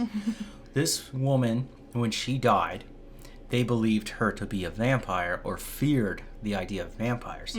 So they took a sickle and left it in the ground over her throat. Yeah, so if she ever was to return, she would decapitate herself. Which, you know. In Disney fashion. True Disney fashion. Beheading is the only answer. And then she also had like a padlock, some ancient form of padlock chain around her ankles that would stop her from moving. I feel like those type of things is the most like macabre, creepiest things. Like concepts of handling things post-death. Like the bells that would ring. Yeah. Like, because they kept burying people alive because they were stupid and they didn't understand when people were alive or dead. So they kept burying people alive on accident, and you're just meant to, like, ring the bell so people would hear that you are alive in there. But now they gotta dig 6 feet under to get to you. Yeah. If you have enough oxygen. I wonder if that led to a lot of shallow graves. Like, they were like, we don't know if he's alive or dead, so we're just gonna it'll be a 3-foot grave. Maybe. But that is a true story. Humans did not understand widely, pretty much just Europeans, that humans will have, like, you know, major episodes of something. Yeah. Some underlying health condition, a stroke, a seizure, epilepsy. Concussions, things like that. And when you go like that, your body goes stiff. And you're slowly breathing, but you're not breathing enough, and your heart rate steadies down. So they just assumed you're dead. They made these bad decisions assuming that they're dead. And when... I think it had to do with grave robbers. Yeah, I can't imagine any other... reason why to exhume the body. That's the word there. They were finding claw marks, like the mummy. Yep. And... they're like, oh, we are... Well, obviously the gravediggers were just taking the jewelry, right? Yeah. Somebody else would come by and see, like, wait, this person was still alive. Now, this also further went into the undead idea. This is where, like, the mythos of zombies started to really become a thing. The idea that they would crawl up from the graves and whatnot. So they do this bell design where they would tie a string to your wrist... and then that string goes through the coffin, out through the ground, to a bell that was sticking out. And the gravekeeper's job was to listen for these bells. Yeah, that's... Could you imagine one going off? No, I would shit myself. Being a God-fearing person in a time where you don't understand that things can't come back from the dead, but they fucking actually They seem to be, yeah. And hearing a bell chime in the night. Just Dampy's heart-pounding, grave-digging tour. Yeah. What's gonna come out? When I start digging, we'll find out. So they also found out throughout trial and error of this lovely experiment, they decided that if they took a piece of metal, right, or a mirror, and they put it underneath the so-called victim's nose, you can faintly see the steam from their nostrils slightly fog it up, protruding on it, and that was able to tell them, oh, they're still alive. Which is smarter than just going, fuck it, and putting them in the ground.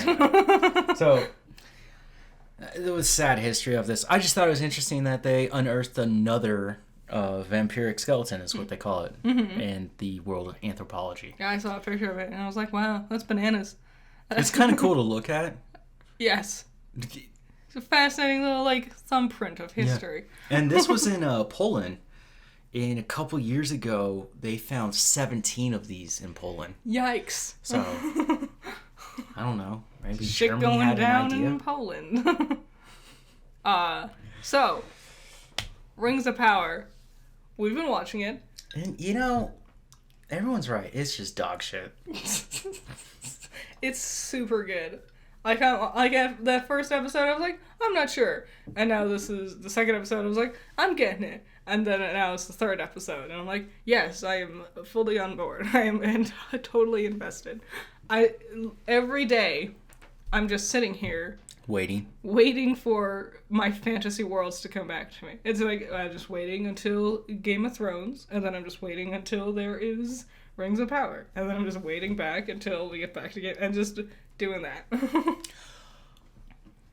There are some really cool things. I think messing with the elves like that, with the orcs, was really dumb. Great But choreography.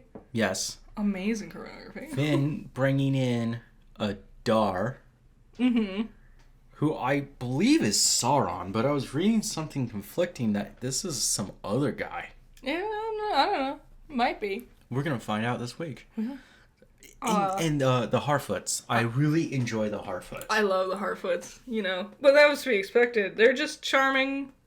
They're very Hobbit-esque. And they were my favorite part of the original movies. Well, were they? It's hard to pick a favorite when you love it all. I'm more invested in Galadriel's plot now. Especially with, what was his name? Halbrand? Halbard. Halbard? Halberd? Halbrand? You're talking about the man from the south. Yes. I'm intrigued. I'm invested. So here's my theory, that his people will eventually become the Haradrim. The Haradrim are very Middle Eastern-esque. Are they in the east, though? Not the south? I thought they were from the east. Oh, no.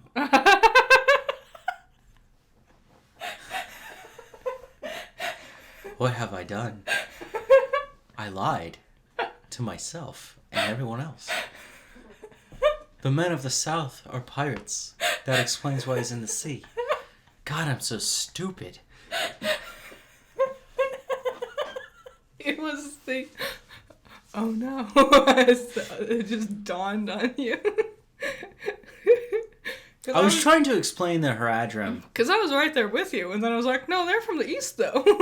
I was trying to explain the Haradrim, which they look very Middle Eastern, and they have the elephants, which are the giant elephants with 4 tusks. Which are cool. No, they're not. And what? they kill so many horsies. But they're cool, and horses are scary. They can die. Oh, horsies are scary? Yeah. When you have 40-ton elephants walking on the battlefield? I'm afraid. I'm sorry. I'm so scared of the horsey. I don't know. Let's not forget the fell beasts that are in the goddamn sky looking to eat us. But they're cool. It's me. I'm the weird one. I'm the problem. Like zebras, not scary. Donkeys, not scary. And this has been Coffee Break. Fuck that shit. Fuck horses. Scary. Giraffes, not scary. It's just horses. Giraffes are terrifying. No. Have you seen a giraffe get in? If you haven't seen a giraffe get in a fight, pause this. Yeah, go watch giraffes fighting each other. It is horrifying. It's great. It is. Especially when one beats the crap out of the other. Uh-huh. Death. Yeah. Well, you need to use your neck to fight. Don't give it away. Mm-hmm. But holy shit, you wish Disney's rule of beheading was around. Because it is brutal. Long story short. No, I think he's... no, he would become a pirate. I think he's gonna be... Oi, avast. Oi, avast. Well, do you think... Is Gondor around yet? Is Gondor a thing? How can Gondor be around when Isildur is just a kid on a boat? Well, that's what I'm wondering, because somebody had, like, a tree thing going on. Yeah, the Numenors. Is it the Numenors? Yeah. All right. The Numenors? The Numenims? The Numenors? I was just sitting there, and I'm like... I was talking to you about the Numenors, and I'm like, where are the Duodyne? And you're like, it's the Numenors. I was like, yeah. Oh. Those who leave and come back. I cut myself. You cut yourself? Yeah. On what? With a bread knife when I was eating my bagel. Maybe you shouldn't cut it so weird. I cut bread like normal. You cut bread like you're a butcher chopping meat. Just like, even though it's a saw type blade, you're just like, smack. I decided I wanted half a bagel. But instead of cutting the bagel in half, I started to slice it in half. There's a difference. Yeah, you started to slice through it, not across it. Yes. And then, halfway through it, I went, no, I only want half of this. So I didn't finish that first cut. This is the worst conversation we've had on a coffee break. So Rings of Power is awesome. Some people don't like it. I don't know. I don't get it.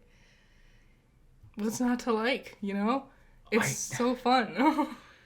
I saw the number that they spent on it. How much did they spend on it? $715 million. Jesus Christ.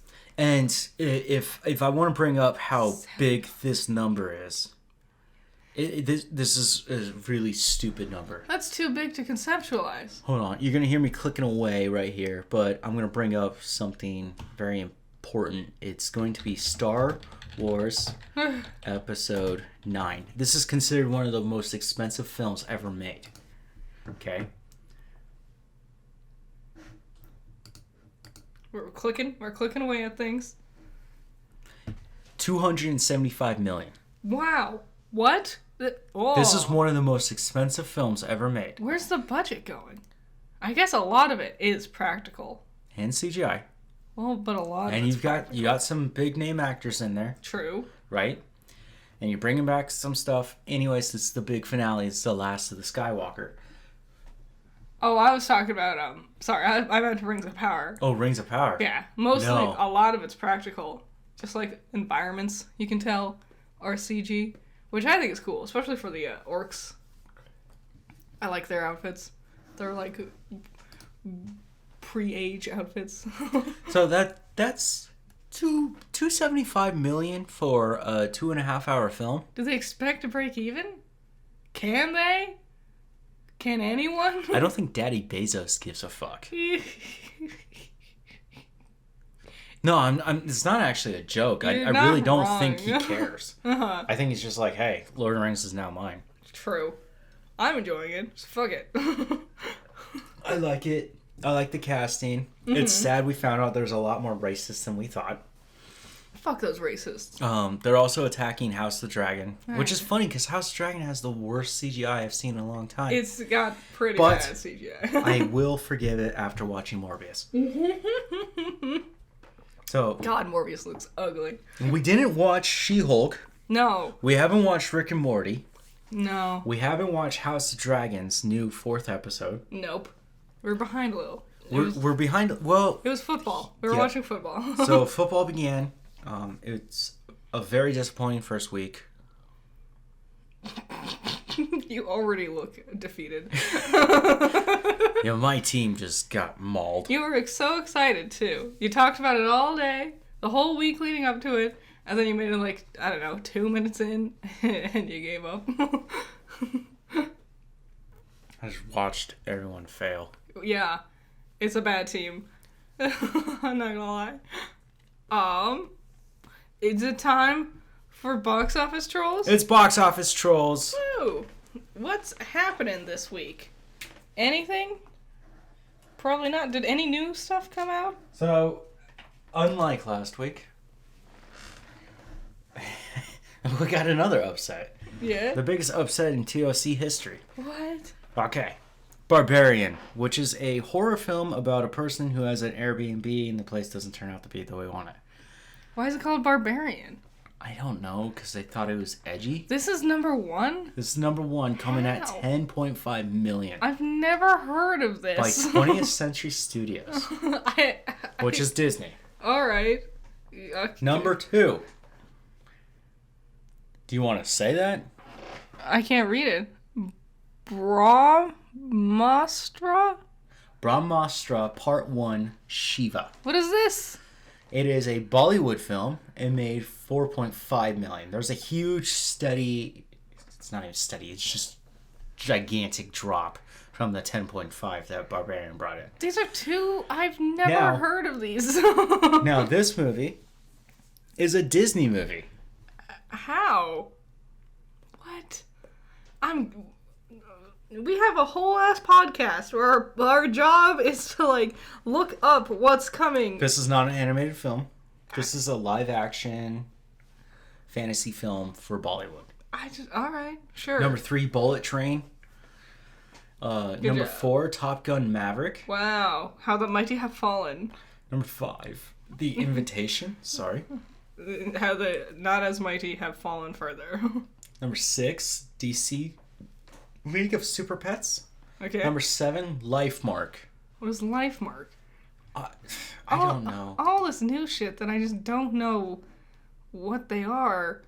How are they making the top 10? So this is a religious film. Oh, ew. It's a bad time to do that.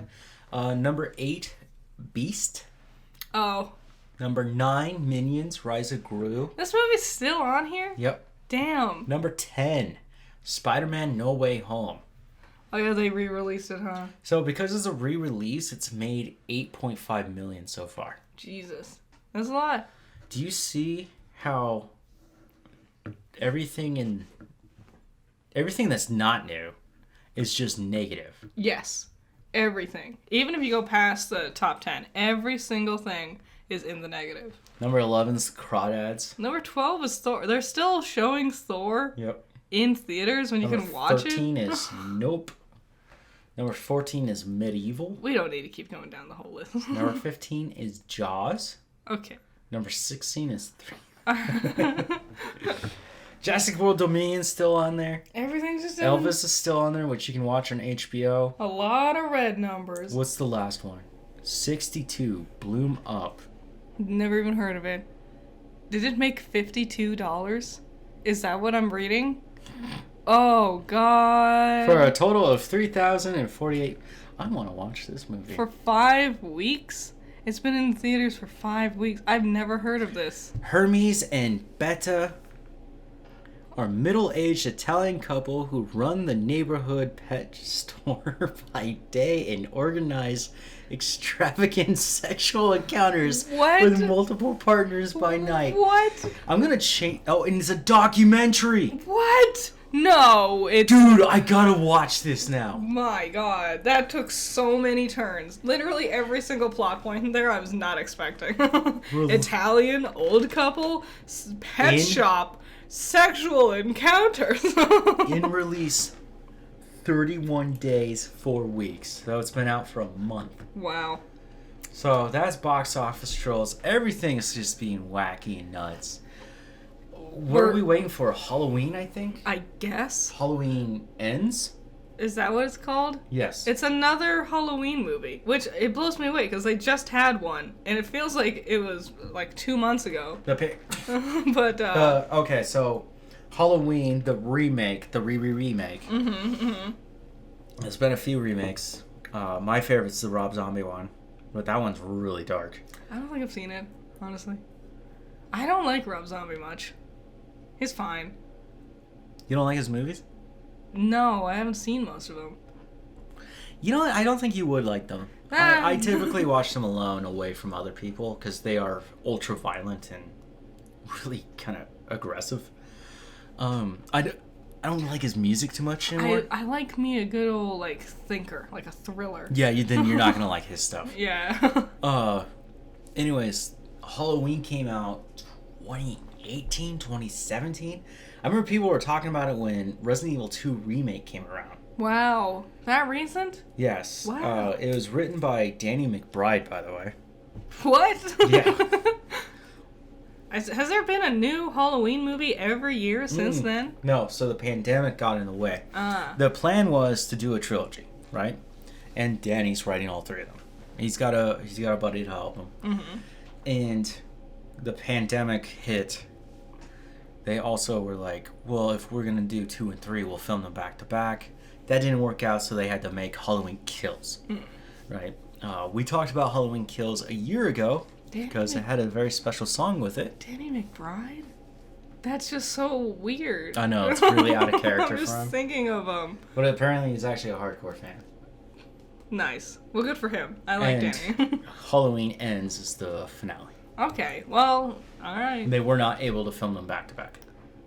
Bummer. They pumped it out pretty quickly though. Like, it's incredible. It's because Kills made his money back, and they were like, okay, let's bring those back. Yeah. So, here we go. One we are last finally thing. on it. It's Coffee Brett. It's Pokemon news. It's Pokemon! Woo! Like, literally the day, like, we wrapped our last coffee break, and we were like, oh, we got, like, one thing to say on Pokemon news. It was something minor, though. I'm like, okay, that's fine. And then literally as, I love like, how loud that cap was. It's really loud. And as we were, like, wrapping and, like, you were exporting the audio file, I looked at my phone, and I went, oh, there's gonna be new Pokemon news, like, tomorrow. And then we got all this stuff. I'm liking it. You're liking it? I'm liking it. So we got a new trailer. Yeah. It showcases more of this crystallization. It shows us more people than it did Pokemon. I've also noticed, yes, we got more of our cast, but I've also noticed people don't know how to pronounce this crystallization form thing. Yeah, they're like Terrazorizer. Yeah, so Terrasphere. even I can't do it. I'm just gonna wait for the American Ash to say it and be like, I guess I'm gonna go with that guy. That's so just fucking truth bomb. Like, I don't know how to say that. I'll just wait for Ash. Well, you remember when Dynamaxing came around? Yeah. It was like, okay, Dynamaxing. And then there was... Gigantamaxing. But how do you say that? True. It's with, like, Pokemon name. What was it? Oh, it was something that we had been pronouncing Oh, Milotic. And then Pokemon Snap comes out. Milotic. Yes. And I was like, I'm not good. I can't. Yeah. You would think it's melodic, because it's beautiful and melodies, right? Yeah. But it's Milotic. Yeah. No. I still pronounce it melodic. So weird. Anyways, we got introduced to two new, I guess, pseudo-legendaries? I don't know if they're pseudo-legendaries. They look themed to match the legendaries, so you could guess. I think they're cool. I think they're dope, Mega Man-looking little dudes. How do you say that? Armorogue? I will wait for Ash to say it. I thought it was Armorage. It might be. I don't know. But now that I'm looking at it, it's like, it's Rogue. It's Armor Rogue. Yeah. This one, I like this one better. So this one is a exclusive. He is red and golden. Mm-hmm. And he is standing at 4'11", in case you really needed to know that. Wow, that's pretty tall. Wow. Really short. He's got little Fire Psychic, and he's got giant poofy shoulders. Yeah, they look like a vase, and he puts them together. And They're two halves of a cannon. And he shoots out little, like... And if you watch him in the trailer, he does this crazy blast. It's called Armor Cannon. Uh-huh. And he's attacking a helpless, wild Luxio. A tiny little baby. And this fucking pseudo-legendary looking motherfucker just rolls up and, like, blats him. And it just destroys him. I think it's cool. I think it looks neat. Of the two, I think he looks way cooler. Not gonna lie. And he's like plays by the rules. He's a good knight kind of figure. This one I really don't know how to pronounce though. Cerulege. Cerulege. Man. Cerulege. Anyways, this one is blue and purple. He's got blades for hands. Uh-huh. Fire Ghost, and this will be the Violet exclusive. This one's taller. And he's 5'3". also taller. He's 5'3". What? Bananas. And he'll do anything to win. Yeah. Just wanted you to know that Pokemon wants you to know that. He looks also way cooler when he's using his blades. I disagree. I like the red one better. He looks cute. And then we got a new guy. Aren't we so excited for Clough? Oh yeah, Clough. I was like, we talked about Grafai. What are you talking about? That's all there was. Nope. Clough is, I'm gonna be honest, of all the new designs we've gotten, Clough is the weakest, in my opinion. Yeah. He's just a crab. He's just rock type, also. Like, not dual, just rock type. Very pseudo-wudo. I don't think this thing evolves either. I don't think so either. They get so big. Mm-hmm. You see it in that trailer where it's literally on the side of a mountain and sees the trainer and then falls off to fight him. Yeah, it's huge and stuff. Yeah, they grow in size. It's, whatever. It's fine. So let's go through Pokemon and their various crabs. Because Pokemon's got, if any, an STI problem. Yes. With the crabs. Crabby. Kingler. Corfish. Damn. You forgot about Corfish? Corfish and Clauncher? But that's where the Crawdads sing. What? That one didn't make the top 10 box office. That was in top 11, I believe. Yeah, that one fell short. What does he evolve into? Crawdont. Crawdont. There's Clowitzer. And Clobber. Yeah. What's Clowitzer? Clowitzer is the blue one with the really big arm. And then he gets the gun. Yeah, Clauncher into Clowitzer. Yep, Clowitzer. There's a lot of crabs. There's a shocking number of crabs. I'm surprised they haven't made, and you guys can look up this crab. It's spelled with a K also. Clough. No, I'm going to talk about a real crab. Oh. The giant sea crab. Yeah. It's bananas. This thing stands, 6 feet tall, with a leg span of 8 feet. Its body is tiny. Its claws aren't even actually that big. Its legs are just gigantic. And they're not big legs, they're just... Long. It has really long legs. It looks like, if you look up Shadow of the Colossus, and you go to the wiki, and they have sections for unused colossi, there's one called Spider. It looks like that. Yeah, it's a massive spider. That's really what it is. Terrifying. You can get these things in Animal Crossing. So usually when you get like a sea critter, like a crab, and you take it out of your pocket, it's in like a little like water tank to hold it and whatnot. When you put this thing out and you take it out of your pocket, it stands as tall as your character, and it just stands there. And everyone goes, what the fuck?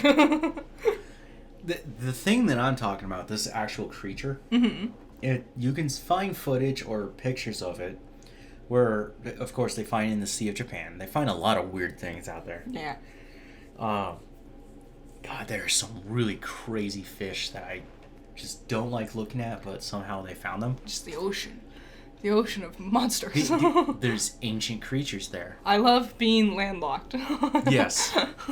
And this guy is in like one of those pools that you can just like put together with PVC pipe, and Yeah. It's an above ground pool that, your parents were so cheap they can actually afford to build one in the ground, so they put one above it. And then you realize like it's a million times harder to take care of that way. Yeah.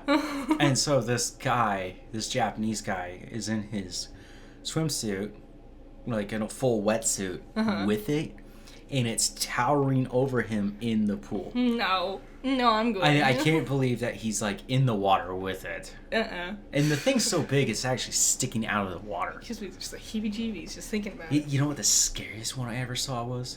That Prehistoric Shark. Did you ever see that footage? Yes. Oh my god. So they find this Prehistoric Shark where it doesn't actually have many features of a shark other than the scary teeth, the nasty skin, 2 dorsal fins, and a tail. But the tail is more like a serpent. Yeah.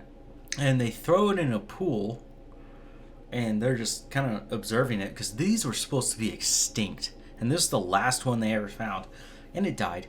Yeah, that'll happen. I'm kind of glad they killed it. Accidentally. Probably not throwing freshwater fish into a chlorine pool was a good idea. Perhaps. But, yeah, whatever. It's like the first time you look up a basking shark, the ones with the giant mouths, that they won't eat you. I thought it was a whale shark. Whale sharks are big too, but the one I'm talking about is a basking shark. Is this the one with the long neck? No. Have you seen that one? That sounds awful. It's called a vacuum shark. A vacuum shark. Yes, and the necks extend out, and they have that same mouth where it opens up, and you can.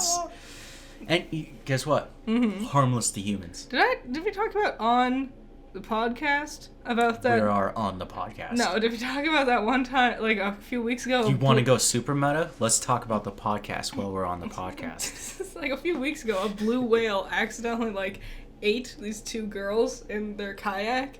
I heard about this. Yeah. They were fine, I believe, because the whale doesn't actually want to ingest these girls. They have special mouths that stop them from eating larger things, because really they're after krill and stuff like that. So they probably spat them back out. But if watching the footage, it's like literally out of a horror movie. Yeah, terrifying. There's new characters for Pokemon. Oh, Game Freak, this generation are going hard on making everyone sexy as possible. Every character, like, let's make them hot. yeah. Arvin. Mm-hmm. Was he part of this? Brassius is new. And 2 different new professors. Yep. Cavell. Geeta is new. She's gonna be the champion, I think. This woman over here. Yeah. Yep. Oh, and Mela, who I think is the bad guy, like the evil team person. She's got some crazy boots. Yeah, she does. And Nimona? Yeah. Who looks to be like your rival. Mm-hmm. And my bad.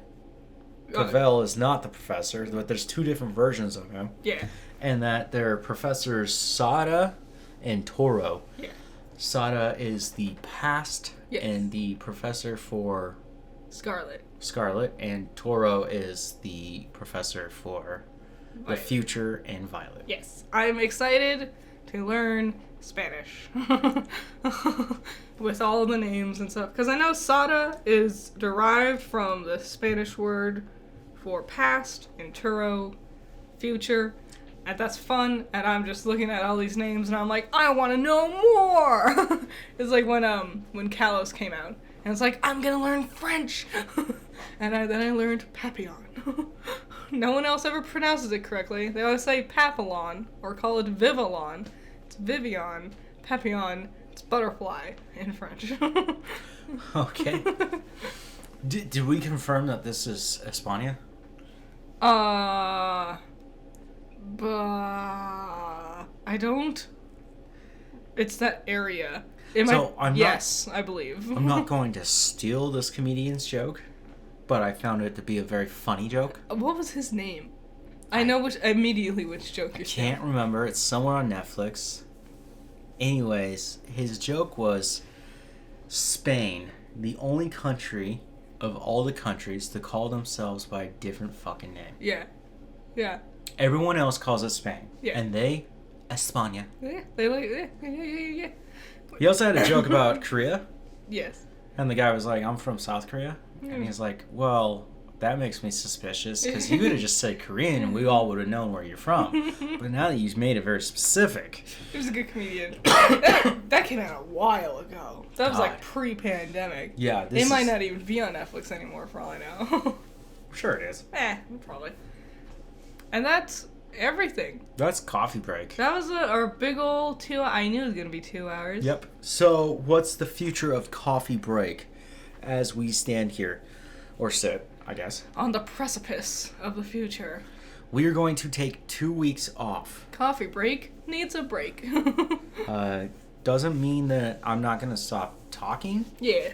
Doesn't mean that Judgmental Critter is going to stop releasing videos. It's just coffee break is going to take a 2-week hiatus.